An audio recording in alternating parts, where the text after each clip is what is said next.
The massive chandelier sparkled overhead as Margaret Ashford walked through her entrance hall, her heels clicking against the polished marble floor. She was talking on her phone, barely paying attention to anything around her. At 62 years old, she had built a technology company worth billions of dollars. Her mansion had 15 bedrooms, an indoor pool, and more rooms than she could count. But with all that success came something else. She had stopped really seeing the people who worked for her. "You there?" she called out, not bothering to look up from her phone. "Maria's son, right?" A young man looked up from the grand piano he was cleaning. His name was Daniel Torres, and he was 23 years old. He had been helping his mother with her cleaning work for the past 3 weeks, using his summer time off. His hands were rough from the work, and he held a polishing cloth in one hand. "Yes, ma'am. I'm Daniel," he answered politely. Margaret finally glanced at him, but only for a second. She adjusted the diamond bracelet on her wrist, still half focused on her phone screen. "I have a problem. My charity event starts in 1 hour. Important people are coming. The piano player I hired just canceled on me." She waved her hand toward the beautiful Steinway piano as if the solution was obvious. "Sit down and play something. I don't care what. Just some background music while my guests walk around and talk. Nothing complicated." Daniel felt his stomach tighten. He opened his mouth to say something, but Margaret kept talking. "This isn't really a choice. Your mother works for me, and I need this done right now. I'm sure you know how to play something basic. Just keep it simple and quiet. Don't try anything fancy." Before he could respond, she was already walking away toward her dressing room, her fingers flying across her phone as she typed messages to her event coordinator. She didn't wait to hear what he might say. She didn't ask if he actually knew how to play. She just assumed that the maid's son would do whatever she asked. Daniel stood there for a moment holding the cleaning cloth. His mother, Maria, came out from the kitchen where she had been preparing appetizers for the party. She was a small woman with tired eyes and hands that showed years of hard work. When she saw her son's face, worry spread across her features. "Mijo," she whispered, using the Spanish word for my son. She walked closer, keeping her voice low. "Please just do what she asks. We need this job. I need this job." Daniel saw the fear in his mother's eyes. He knew exactly what she was thinking. They couldn't afford to upset Mrs. Ashford. His mother had been working in this house for 7 years, cleaning every corner, cooking meals, doing laundry, and whatever else was needed. The pay wasn't great, but it was steady, and after his mother's health scare a few months ago, they needed every dollar. "Okay, Mama," he said softly. "Don't worry." He set down the cleaning supplies on a side table and walked over to the piano bench. As he sat down, his hands were shaking slightly. But it wasn't because he was nervous about playing the piano. It was because of how invisible he felt. How invisible they both were. What Margaret Ashford didn't know, what she had never bothered to ask about, was who Daniel Torres really was. She saw him as just the maid's son, someone to give orders to, someone whose only value was in doing simple tasks. She had no idea that Daniel had just finished his master's degree at Juilliard, one of the most famous music schools in the world. She didn't know that he had graduated at the top of his class. She had never heard that 2 years ago, he won the International Chopin Piano Competition, beating out talented pianists from 30 different countries. She couldn't imagine that his fingers had played in concert halls across Europe, in Vienna and Prague and Paris, where audiences gave him standing ovations. For the past 3 weeks, he had been in this house almost every day, helping his mother carry heavy cleaning supplies, polishing furniture, and yes, cleaning this very piano. Margaret had walked past him dozens of times. Sometimes she would tell Maria to have the boy do something. She never asked his name, though he had told her once. She never asked what he did for work. She never showed even the smallest bit of curiosity about who he was as a person. To Margaret Ashford, Daniel was invisible. Just like his mother. Just like everyone who worked for her. Daniel took a deep breath and placed his hands on the piano keys. They were beautiful keys, ivory and ebony, perfectly maintained.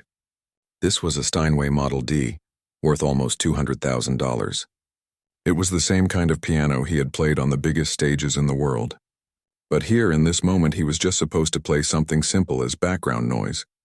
His mother had gone back to the kitchen, but he could feel her watching him from the doorway. She looked worried. She was probably thinking about all the bills they still had to pay, all the medication she needed for her diabetes that their insurance didn't cover, all the sacrifices she had made over the years. Maria had worked 3 jobs to help pay for his education. When the scholarships didn't cover everything, she sent him every extra dollar she could find. She went without new clothes, without decent food sometimes, without rest. She cleaned houses during the day, worked at a restaurant at night, and did laundry for neighbors on weekends, all so her son could follow his dream. And Daniel had never forgotten that. Every time he sat at a piano, he thought about his mother's rough, tired hands. Every award he won, every great review he got, he knew it was because of her sacrifices. Now here they were, in this enormous mansion owned by a woman who had more money than she could ever spend, and that woman couldn't even be bothered to see them as real people. Daniel's hands hovered over the keys. From the other room, he could hear Margaret on the phone, her voice sharp as she gave instructions to someone about the flower arrangements. Outside, through the tall windows, he could see the catering trucks arriving. In an hour, this place would be full of wealthy people in expensive clothes, drinking champagne and pretending to care about whatever charity Margaret was supporting this month. He looked down at the piano keys. Then he looked back at his mother, who gave him a small, encouraging nod. "Okay," he whispered to himself. "Let's see what happens." He placed his fingers on the keys and waited. Soon the guests would arrive. Soon Margaret would see what happened when you treated people as invisible. Soon everything would change. But for now, Daniel just sat there, feeling the weight of his mother's hopes and his own quiet anger at being so completely dismissed. The piano waited. The moment was coming, and nothing in Margaret Ashford's carefully controlled world would ever be the same again. The first guests started arriving right on time. Expensive cars pulled up to the circular driveway one after another. Women in designer gowns stepped out, their jewelry catching the evening light. Men in perfectly tailored suits followed, already talking about business deals and stock prices. Everyone held champagne glasses within minutes of walking through the door. Margaret stood near the entrance, greeting people with practiced smiles and air kisses. She was in her element, surrounded by wealth and status. This was what she lived for. The admiration, the envy, the feeling of being at the center of everything important. In the corner of the large room, Daniel had started playing. He chose something safe at first, a gentle piece by Debussy. The notes were soft and pretty, the kind of music that could fade into the background, exactly what Margaret had asked for. Nothing that would draw attention. But as his fingers moved across the keys, something began to shift inside him. This was who he was. This was what he had trained his whole life to do. And even though he was being treated as invisible, the music itself deserved respect. His teachers at Juilliard had taught him that. The great composers deserved respect. And maybe, just maybe, he deserved respect too. So Daniel stopped holding back. His fingers began to dance across the keys with more confidence. The notes grew richer, more layered. Each phrase was shaped with care, with feeling, with all the skill he had earned through thousands of hours of practice. The music started to swell, filling the room with something that couldn't be ignored. At first, nobody seemed to notice. The guests were too busy with their own conversations, their own little worlds. But slowly one person stopped talking. Then another. Then another. A man named James Chen was standing near the piano talking to a woman about an orchestra he conducted. He was well known in the music world, someone who had worked with the greatest musicians alive. Mid-sentence, he stopped talking. His champagne glass froze halfway to his lips. His eyes went wide. "Wait," he said quietly. "Wait, listen to that." The woman next to him stopped and listened. Her mouth opened slightly in surprise. James moved closer to the piano, his trained ear catching every detail. The touch, the phrasing, the way Daniel's hands moved with such natural grace. This wasn't just good playing. This was extraordinary. This was the kind of talent you almost never encountered, even in the professional music world. "Do you hear that?" James whispered to the people around him. "That's not just anyone playing. That's a master." Word spread quickly through the room. People started turning toward the piano. Conversations dropped off. The usual party chatter faded away. Everyone was listening now. Daniel had moved into a different piece, Rachmaninoff's Prelude in C-sharp minor. It was one of the most challenging pieces in piano literature, full of crashing chords and lightning-fast runs. His fingers flew across the keys, absolutely fearless.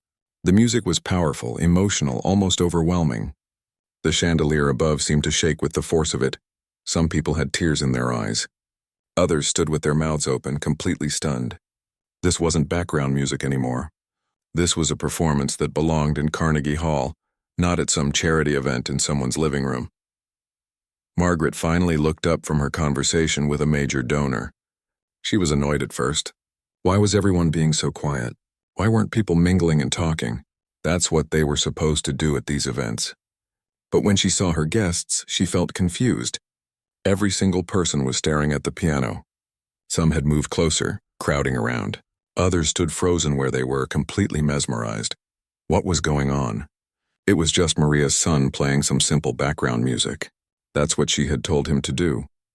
Daniel reached the final section of the piece, his whole body moving with the music. The notes crashed like waves, building to an enormous climax. Then with one final chord it ended. The silence that followed lasted only a moment. Then the entire room exploded with applause. People were clapping, cheering, some even whistling. It was the kind of reaction you'd see at a major concert, not at a private party. James Chen pushed through the crowd first. His face was flushed with excitement. "Young man," he said, almost breathless. "Where did you study? Who trained you? That was absolutely incredible." Before Daniel could answer, more people surrounded him. Everyone wanted to know who he was, where he came from, how he learned to play like that. Margaret pushed through the crowd, trying to regain control of the situation. Her face showed confusion mixed with something else. Maybe embarrassment. Maybe fear. "Yes, well," she said loudly, forcing a smile. "I knew he had some talent. That's exactly why I asked him to play tonight." But her words fell flat. Several people turned to look at her with raised eyebrows. They had been at events like this before.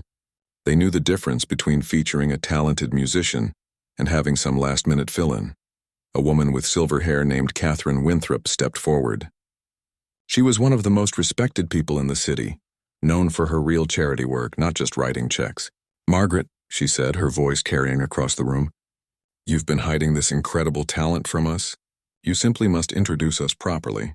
What's this young man's full name?" Margaret opened her mouth, then closed it. She realized with a sinking feeling that she didn't actually know his last name. She had called him Maria's son, or just you, for 3 weeks. She had never bothered to ask. Daniel stood up from the piano bench. He was tall, with kind eyes that held something else now, too. Strength, dignity. He looked at Margaret for a long moment, then turned to face the crowd. "Mrs. Ashford doesn't really know me," he said quietly. His voice was calm but firm. "My name is Daniel Torres. I'm Maria's son." He gestured toward the doorway that led to the kitchen. His mother stood there, still wearing her cleaning apron, her hands clasped together. She looked terrified and proud at the same time. Tears were streaming down her face. The crowd turned to look at Maria, then back at Margaret. You could feel the shift in the room. Something unspoken but powerful was happening. People were starting to understand. James Chen pulled out his phone, typing quickly. His eyes went wide as he looked at the screen. "Wait," he said. "Torres, Daniel Torres. Are you the same Daniel Torres who won the Chopin competition 2 years ago?" Daniel nodded slowly. "I've been trying to book you for our spring concert series for months," James said, his voice rising with excitement. "Your agent said you were taking personal time off. I had no idea you were here in this city. My mother was sick," Daniel explained, his voice softening as he looked at Maria. "She needed help. She's been working herself too hard for too many years, trying to support me through school. I came home to be with her." The room went completely quiet. People looked at Maria with new eyes. Then they looked at Margaret. The contrast between the two women couldn't have been more clear. One had sacrificed everything for her child. The other couldn't even remember that child's name. Catherine Winthrop spoke again, and her tone was different now, harder. "Margaret, you told me your pianist canceled, and you had to find a last-minute replacement. You made it sound like you were doing someone a favor, letting them play at your event." Margaret's face had gone pale. "I didn't know he was famous." "I didn't know." "You didn't ask," Daniel interrupted gently. "In the 3 weeks I've been helping my mother in this house, you've walked past me probably 50 times. You've never once asked my name, what I do, where I'm from, or anything about me. To you, I'm invisible." He paused, then continued. "Actually, we're all invisible to you. My mother has worked here for 7 years. She's never missed a single day. She's cleaned every room in this house, cooked your meals, done your laundry, and you don't know anything about her either. Maria stepped forward quickly, touching her son's arm. Daniel, please. It's okay. Don't make trouble. No, Mama, it's not okay. Daniel's voice was still gentle, but there was steel underneath. He turned back to the crowd. My mother has a hip injury that keeps her awake at night. She has diabetes and can't always afford her medication. She worked 3 jobs to put me through music school. 3 jobs, and Mrs. Ashford has no idea about any of it. The silence in the room was deafening now. You could have heard a pin drop. Margaret stood in the center of her beautiful home, surrounded by all her expensive things, and for the first time in a very long time, she felt completely exposed. People were looking at her differently, not with admiration anymore, with something else, disappointment, maybe even disgust. And Margaret, who had spent her whole life building an image of success, suddenly realized how hollow that image really was. The tension in the room was thick enough to cut with a knife. Nobody knew what to say. The wealthy guests stood frozen, champagne glasses in their hands, watching this drama unfold in front of them. This wasn't what they had expected from a charity event. James Chen broke the silence first. He walked over to Maria, who still stood in the doorway looking like she wanted to disappear. Mrs. Torres, he said warmly, extending his hand to her. You've raised an incredible son. You should be very proud. Maria's eyes filled with fresh tears. She wiped her hands on her apron nervously before shaking his hand. Thank you, she whispered. He worked so hard. I just tried to support him however I could. You did much more than that, James said. He pulled out his business card and handed it to Daniel. Mr. Torres, I meant what I said. I'd love to have you perform in our spring concert series. Please call me when you have time. We can discuss the details. Catherine Winthrop, the silver-haired woman who seemed to command respect from everyone in the room, walked over to Maria as well. She completely ignored Margaret, which didn't go unnoticed by anyone. My dear, Catherine said to Maria, her voice kind but firm. How long have you been dealing with diabetes without proper medication? Maria looked uncomfortable.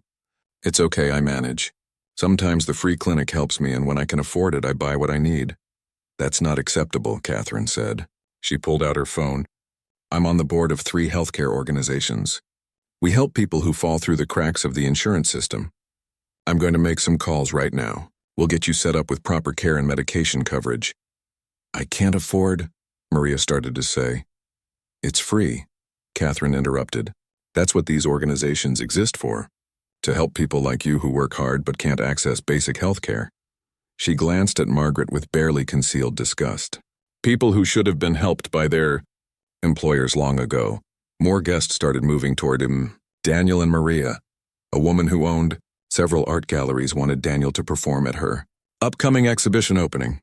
A man who ran a music festival asked if he'd be interested in being featured next summer. A documentary filmmaker wanted to tell his story. The world needs to know, the filmmaker said excitedly. A son of an immigrant domestic worker becomes one of the world's top classical pianists? That's an incredible story. That's the American dream right there. Margaret watched all of this happen, and she felt something she hadn't experienced in decades. She felt small, invisible, exactly how she had made others feel for so long. People were walking past her like she wasn't even there. At her own party, in her own home, the very guests who usually crowded around her, eager for her attention, her donations, her approval, were now completely focused on the maid and her son. One by one, people started to leave. But they weren't leaving quietly. They were making a point. They stopped to talk to Maria and Daniel on their way out, exchanging phone numbers, making promises to stay in touch. They barely glanced at Margaret. Finally, Margaret couldn't take it anymore. She walked quickly down the hallway to her private study and closed the door behind her. The room was dark and quiet, filled with expensive furniture and awards she had won over the years. Photos on the walls showed her with politicians, celebrities, and business leaders. She collapsed into her leather chair and put her head in her hands. What had just happened? How had her perfectly planned event turned into such a disaster? There was a knock on the door. Before Margaret could say anything, Catherine walked in and closed the door behind her. She didn't wait for an invitation to sit down. That was quite something, Margaret, Catherine said. Her voice was calm, but there was steel underneath it. I didn't know, Margaret said defensively. How was I supposed to know he was some famous pianist? You're still missing the point, Catherine replied. It wouldn't matter if he was a famous pianist or a grocery store clerk. The point is that you didn't see him as a person worth knowing. You didn't see his mother as a person worth treating with basic human dignity. I pay Maria, Margaret said, her voice rising. I've given her work for 7 years. I've never. You pay her minimum wage to maintain a 15,000 square foot mansion, Catherine interrupted. I asked her while we were talking. Minimum wage, Margaret. No health insurance. No sick days. No vacation time. No Christmas bonus, nothing. In 7 years. Each word felt like a slap. Margaret wanted to argue, to defend herself, but the facts were the facts. I built my company from nothing, Margaret said quietly. I worked 80-hour weeks. I sacrificed relationships, sleep, everything. I thought that's what people were supposed to do. Work hard and pull yourself up. And did you do it completely alone? Catherine asked. Or did you have help along the way? Margaret thought back to her early days in business. Her father had given her a loan to start her company. $50,000. She had paid it back, of course, but without that initial money, she never could have started. And before that, there was college. 4 years at an expensive university that her parents had paid for. She had never worried about tuition or rent or food. And then there were the connections. Her college roommate's father had introduced her to her first major client. Her sorority sisters had become her network. Doors had opened for her because of who she knew, how she looked, how she spoke. I had advantages, Margaret admitted slowly, but I still worked hard. Nobody's saying you didn't work hard, Catherine said. But Maria works hard too. Probably harder than you ever did. She works hard and still can't afford her medication. She works hard and still has to worry about money every single day. The difference isn't effort, Margaret. It's opportunity. It's fairness. It's being seen as human. Margaret felt tears stinging her eyes. When was the last time she had cried? She couldn't even remember. I don't know how to fix this, she whispered. Yes, you do, Catherine said. You're a smart woman. You built $1 billion company. You know exactly how to fix this. The question is whether you actually will. Catherine stood up to leave, then paused at the door. You have a choice right now, Margaret. You can dismiss this as an embarrassing moment and go back to how things were, or you can actually change, actually become the person you pretend to be in all those charity photos. It's up to you. After Catherine left, Margaret sat alone in her study for a long time. Through the door, she could hear the sounds of the last guests leaving. She heard Daniel's voice thanking someone. She heard Maria's soft laugh at something someone said. On her desk was a photo from 5 years ago. She was receiving an award for Businesswoman of the Year. She was smiling in the photo, holding a crystal trophy. She looked successful, powerful, important, but looking at it now, all she could see was how empty that smile was, how shallow that success felt. Margaret had spent her entire adult life building wealth and status. She had worked incredibly hard to get where she was. But somewhere along the way, she had forgotten something crucial. She had forgotten to see other people. Really see them. Not as employees or service providers or people below her, but as humans with their own dreams, struggles, and dignity. She thought about Maria, working 3 jobs to put her son through music school. The exhaustion, the sacrifice, the love that drove her to keep going even when her body was breaking down. And she thought about Daniel, talented enough to perform on the world's greatest stages, yet humble enough to come home and help his mother clean houses when she needed him. What had Margaret sacrificed for? Money that she couldn't even spend fast enough? A big house that felt empty? Respect from people who didn't actually know her? She stood up and walked to the window. Outside, she could see the last few cars pulling away from her circular driveway. The catering trucks were packing up. In a few minutes, the house would be empty and quiet again. Margaret took a deep breath.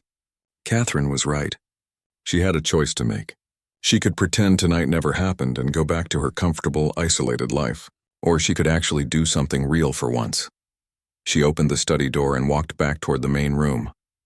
Daniel and Maria were gathering the cleaning supplies, preparing to leave quietly like they always did. They looked exhausted, but also somehow lighter, as if a weight had been lifted. Wait, Margaret called out. Her voice cracked slightly. Please, don't go yet. Daniel and Maria both turned around. They looked wary, uncertain. Maria's hand instinctively reached for her son's arm, protective. Margaret walked toward them slowly. For the first time in 7 years, she really looked at Maria. Really saw her. The tired eyes. The worn hands. The dignity that poverty and hard work couldn't erase. "I need to talk to you both," Margaret said. "I need to say some things. And then, if you're willing, I need to ask for your help." Daniel and Maria stood frozen, unsure what to expect. Margaret had never asked them to stay before. Usually she wanted them gone as quickly as possible once their work was done. Maria's grip on her son's arm tightened slightly. She had worked for enough wealthy people to know that sometimes their guilt made things worse, not better. "Please," Margaret said again, "just 5 minutes. Then you can go if you want to." Daniel nodded slowly. "Okay, we'll listen." Margaret gestured toward the elegant couches in the living room, the same ones that Maria had cleaned hundreds of times but never sat on. "Please sit down," Maria hesitated. "Mrs. Ashford, I'm still in my work clothes. I don't want to—" "Sit down," Margaret said, and this time her voice was softer. "Please." They sat down carefully, Maria perching on the edge of the couch like she might need to jump up at any moment. Daniel sat beside his mother, his hand finding hers. Margaret sat across from them. For a moment, she didn't know how to start. Apologizing wasn't something she did often. Actually, she couldn't remember the last time she had genuinely apologized to anyone. "I need to say I'm sorry," Margaret began. The words felt strange in her mouth. Not just for tonight, but for the past 7 years. Maria started to speak, probably to say it was okay that she didn't need to apologize. But Margaret held up her hand. "Please, let me finish. I need to say this." She took a shaky breath. "I've spent so much time building my business, making money, climbing the social ladder, that I forgot the most basic thing. I forgot to see people as people." She looked directly at Maria. "You've been working in my house for 7 years. You've kept my life running smoothly. You've done everything I've asked and more. And I don't even know where you're from.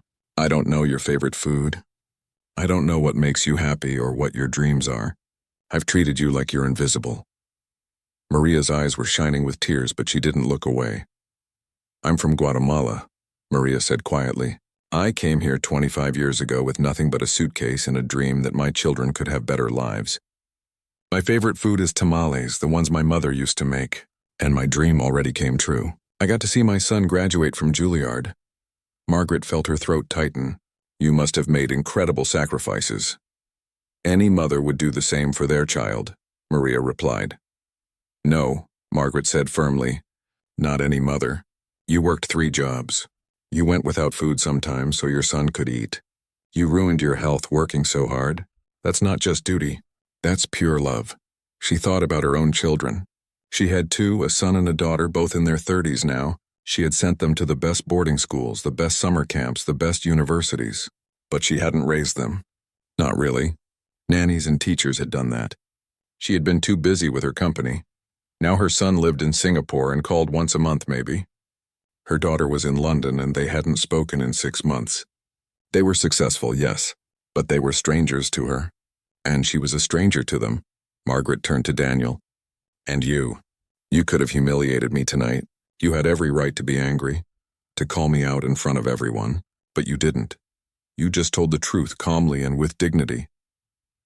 "My mother taught me that dignity isn't about putting other people down," Daniel said. "It's about standing in your own truth without losing yourself." Margaret pulled out her phone with trembling hands. "I want to make this right. Not just with words, but with action." She opened her banking app and started typing. "Maria, I'm setting you up with full health insurance starting immediately. The good kind, not the bare minimum. And I'm paying you retroactively for 7 years of overtime that you worked, but I never compensated you for." Maria's eyes went wide. "Mrs. Ashford, that's too much. I can't." "It's not too much. It's what you should have been paid all along." Margaret continued typing. "And I'm giving you a real raise. Not a small one. A real one. To what you actually deserve for the work you do." Tears were streaming down Maria's face now. "I don't know what to say." "You don't have to say anything." Margaret set down her phone and looked at both of them. "But I want to do something else too. Something bigger. I want to start a scholarship fund for children of service workers who want to pursue education in the arts. Music, dance, theater, painting, whatever they dream of doing." She looked at Daniel. "I'd like to call it the Torres Foundation. And I'd like you to help me design it if you're willing. Make sure it actually helps people instead of just making me feel good about myself." Daniel studied her carefully. His eyes were serious, searching her face for sincerity. "Why?" he asked. Why now? Why not 5 years ago, or 2 years ago, or yesterday? It was a fair question. Margaret knew it was. Because tonight, for the first time in a very long time, I saw myself clearly. Margaret said. Her voice wavered. I saw what I've become, and I didn't like it. I've been so focused on accumulating wealth and status that I forgot what any of it was for. I forgot that money is supposed to be a tool, not a goal. That success means nothing if you're stepping on people to get there. She paused, wiping her eyes. I can't change the past. I can't give your mother back those 7 years of fair wages and respect. I can't undo the way I've treated people. But maybe I can change what happens from now on. Maybe I can actually make a difference instead of just pretending to at charity events. Daniel looked at his mother. Maria nodded slightly, giving him permission to make his own choice. Okay, Daniel said finally. I'll help you with the foundation, but I need you to understand something. This can't be just another thing that makes you look good in front of your friends. It has to be real. It has to actually help people. It will be real, Margaret promised. I give you my word. They talked for another hour. Daniel explained what young artists actually needed. Not just money for tuition, but instruments, private lessons, transportation to auditions, professional clothing for performances. All the little costs that added up and kept talented kids from poor families out of the arts. Maria shared stories about other domestic workers she knew. Women who worked multiple jobs, who couldn't afford to see doctors, who lived in fear of getting sick because they had no safety net. Men who did landscaping and construction, ruining their bodies for minimum wage with no path to anything better. Margaret listened. Really listened. Not planning what she would say next. Not thinking about other things. Just listening. And with every story, she felt the wall she had built around herself start to crack. When Daniel and Maria finally got up to leave, it was past midnight. Margaret walked them to the door, something she had never done before. Mrs. Ashford, Maria said at the doorway, thank you. For listening. For seeing us. That means more than the money. Call me Margaret, she replied. Please. After they left, Margaret walked through her enormous house. 15 bedrooms for one person, 5 bathrooms, a kitchen bigger than most people's entire apartments. All this space, all this luxury, and she had never felt more alone. She went back to the living room and sat at the piano. She pressed one key, then another. The notes were simple, nothing like the beautiful music Daniel had played. But they were honest. Over the next few weeks, Margaret started to change her life. She met with Catherine and joined the healthcare organization's board, actually attending meetings and learning about the people they served. She hired a lawyer to help her set up the Torres Foundation properly, with real oversight to make sure the money went where it was supposed to go. She started having meals with her household staff, not formal meetings, but actual conversations. She learned that her gardener, Luis, had been a teacher in Mexico before coming to the United States. Her driver, Robert, wrote poetry in his spare time. Her cook, Helen, had a degree in chemistry but couldn't find work in her field. Margaret gave them all raises, real ones. She set up health insurance, paid time off, and retirement plans. She helped Luis get his teaching credentials recognized so he could teach again. She bought Robert a laptop so he could work on his poetry. She connected Helen with a friend who owned a pharmaceutical company and was looking for lab technicians. But it wasn't easy. Some of her wealthy friends stopped calling.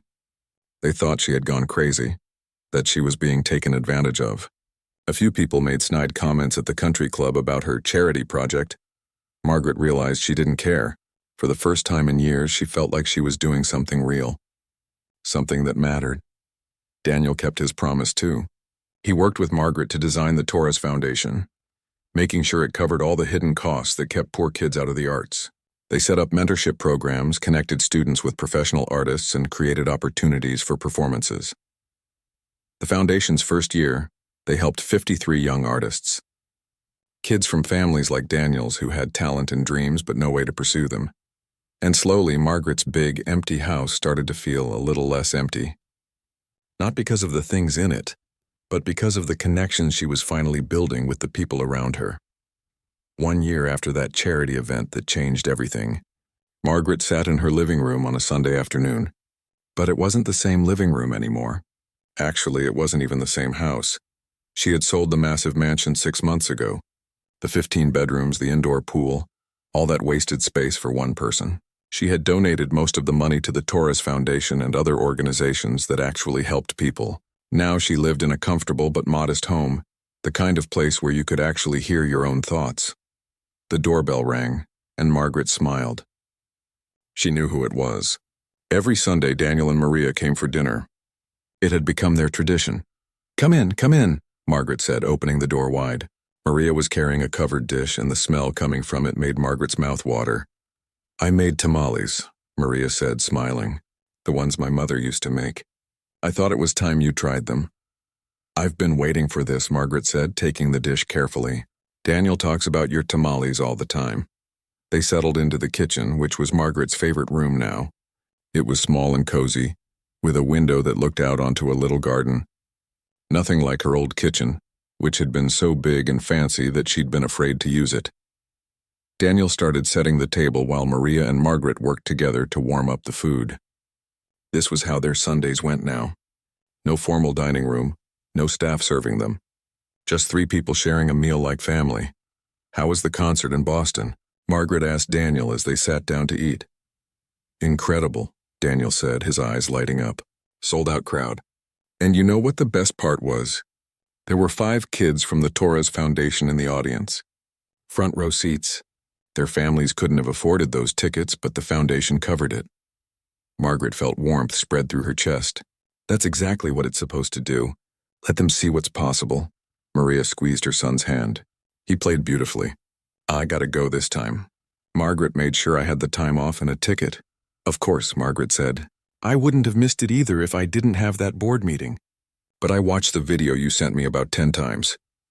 They ate and talked, the conversation flowing easily. This was still strange to Margaret sometimes. A year ago, she wouldn't have been able to imagine sitting in a kitchen eating homemade tamales with her former maid and her son. But now she couldn't imagine her life without these Sunday dinners. I have some news, Maria said, looking a little nervous. I've been talking to Catherine from the healthcare organization.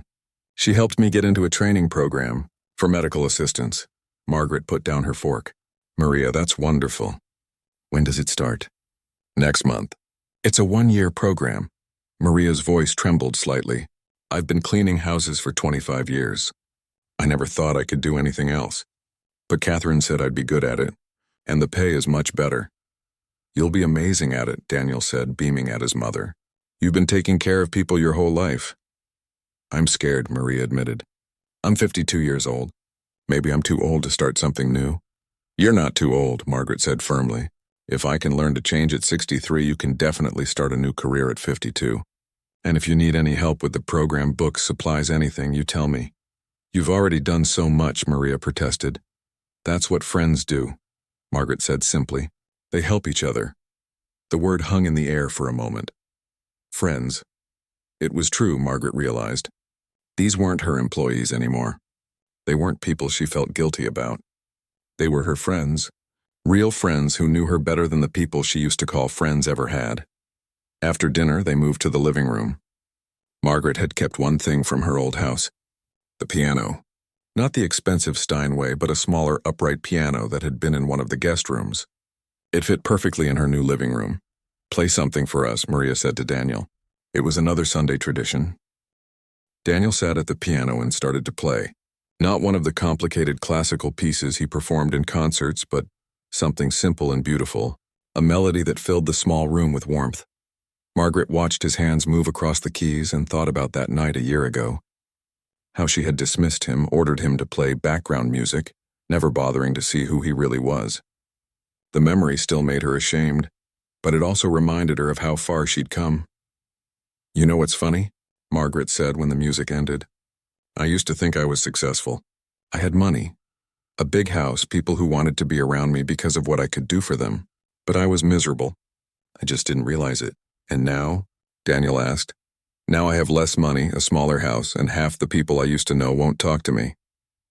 Margaret smiled. And I've never been happier. Isn't that strange?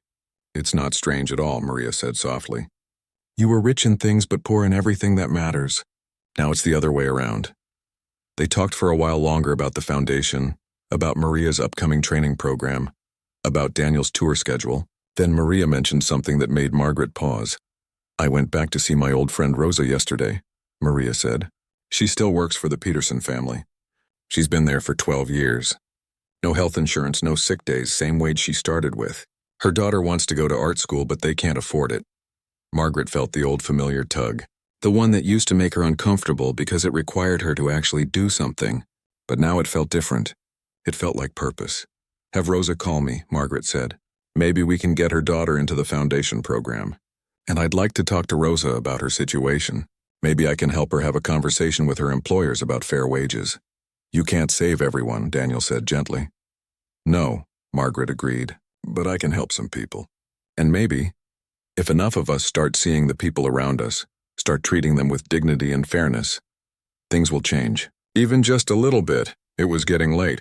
Maria and Daniel got ready to leave, but not before confirming next Sunday's dinner. They had already planned it. Daniel would cook this time, attempting his grandmother's recipe for chicken soup. After they left, Margaret cleaned up the kitchen by herself.